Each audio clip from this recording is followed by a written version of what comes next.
Hello, everyone. My name is Frank Driscoll, and welcome to Driscoll's Election Dissection, your election analysis for Across the Circus. I hope you all are doing well today, wherever you are. Well, this is it. We are now truly in the home stretch. Election Day is about a week away.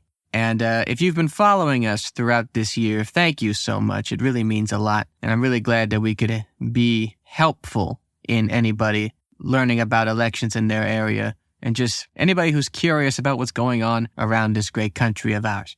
So before we start, there are a couple of changes. I promised if any Cook PVI things changed, I would discuss them. For example, a couple of the Senate races have changed. The Pennsylvania race, which was lean Democratic between Bob Casey and challenger Dave McCormick, is now considered toss-up. And also the seat in Nebraska, where Deb Fischer is facing off against challenger independent candidate Dan Osborne, moved from likely to lean. So Fischer still has an edge, but a smaller one from when the election season started. And we also have a new toss-up House race for the Republicans, Pennsylvania's 10th district, where incumbent Representative Scott Perry is facing former news anchor Democrat Janelle Stelson. So those are the only major changes as of this taping, and it just goes to show you how we're nearly a week before the election and ratings still change based on the political climate. It's just a fascinating thing, isn't it? So for this edition before the election, I did want to take a moment to discuss the forecast at 538.com, which is a website we use all the time for polling.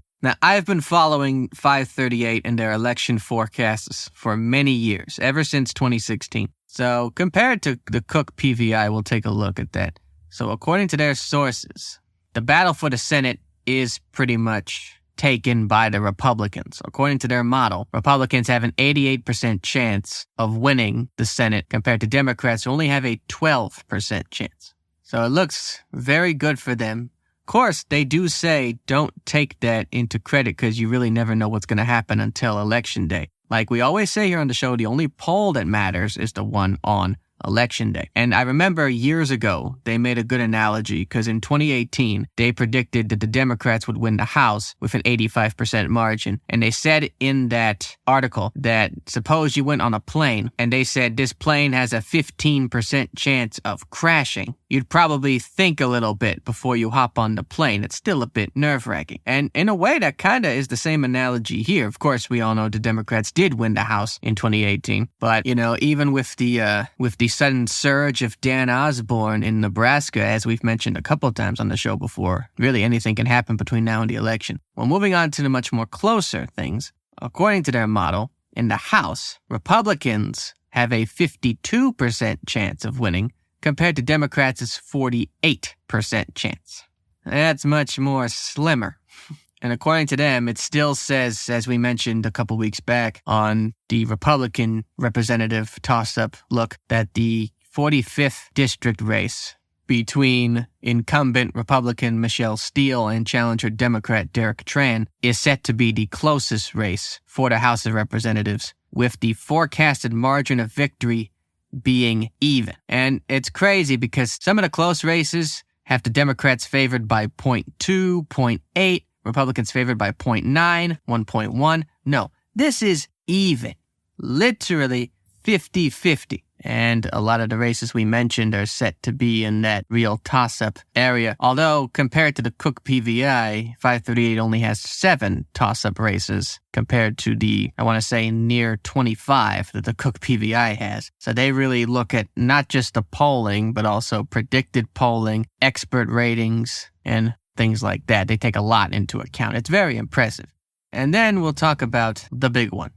The race to decide who will be the 47th president of the United States. Now, I know I didn't talk a lot about the presidential race this year, and I did mention that way back in March or February, back when it was Joe Biden versus Donald Trump for the election, because you can tune into any podcast, not really a political podcast, but any podcast these days, and learn a thing or two about the presidential race. And it could be swayed or not swayed, and I just want to focus on some of the races down ballot in this great country of ours. So yeah, that's kind of why I didn't focus. But we still got a week to go, so we might as well take a look at it here. According to 538's model, it's just as close as the House of Representatives race. According to their model, Donald Trump has a 53% chance of winning compared to Kamala Harris with a 47% chance. And to them, the states to look at are Arizona, Georgia, North Carolina, Michigan, Pennsylvania, Wisconsin, and Nevada, which as of this point has the closest margin of victory with Trump with plus 0.2 points. Wisconsin's not far behind with 0.3 in favor of Harris. Then there's Pennsylvania, which has favored Trump, 0.4. And then there's Michigan, which has favored Harris, 0.5.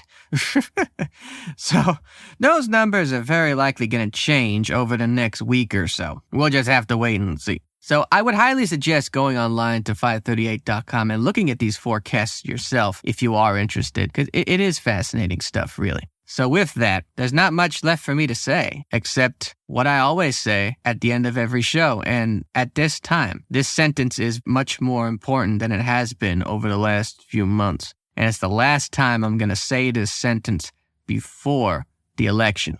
And I've always been meaningful because I've never been one to tell people who to vote for. Like, I don't go up to someone and say, hey, vote for this, vote for that, vote for this. I used to be like that, but then I realized stuff like that only creates division. I mean, you could say I'm voting for so-and-so, but you don't have to. You know, that's the way I see it. So I will say it. And this time I truly mean it. Because it's only a week away. You don't have much of an excuse. You can vote early, drop your ballot off in a drop box if your state has them, go to the polls in person on Tuesday, maybe even before, depending on which state you are. Be sure to check your state's election laws. And as I always say, I don't care who you vote for, but I do care that you vote. So please do. Please. Perform your civic duty and cast your ballot. It's very important no matter where you live. I ask you, please do so. Thank you all for listening to Driscoll's Election Dissection. If you would like to learn more about the show, go online to algidproductions.com and be sure to listen on any podcasting form you like. Thank you all for listening, and I will see you all very soon. Don't forget to vote.